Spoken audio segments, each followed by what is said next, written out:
द्वारकाधीश करुणा, नीति और धर्म की अमर गाथा।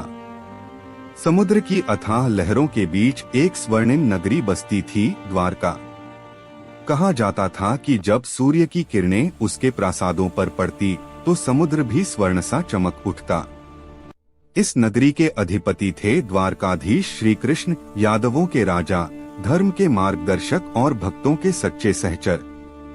श्री कृष्ण केवल शस्त्रधारी राजा नहीं थे, वे नीति के ज्ञाता और करुणा के सागर थे।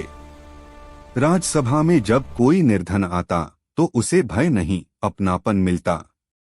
कृष्ण स्वयं सिंहासन से उठकर उसकी पीड़ा सुनते। वे कहते, राजा का धर्म केवल शासन नहीं, सेवा है। एक दिन द्वारका में अकाल का समाचार आया। दूरदराज के गांवों में अन्न का अभाव था।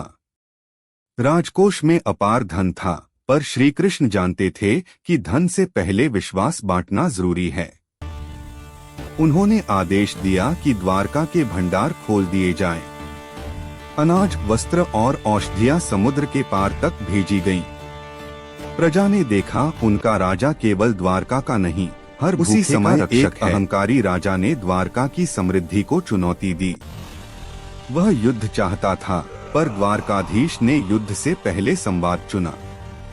उन्होंने दूत भेजकर कहा, शक्ति से विजय क्षणिक होती है, धर्म से विजय शाश्वत। उन शब्दों ने विरोधी राजा के हृदय को छू लिया। बिना रक्तपात वैर का अंत हुआ। द्वारका ने सीखा कि सच्ची जीत तलवार से नहीं, बुद्धि और करुणा से मिलती है।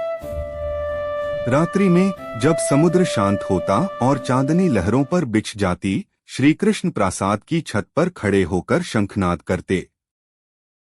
वह शंखनाद केवल द्वारका में नहीं, हर भक्त के हृदय में गूंजता।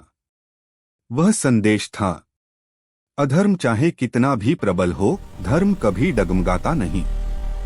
कहा जाता है कि द्वारका एक दिन समुद्र में विलीन हो गई, पर द्वारकाधीश का संदेश अमर रहा।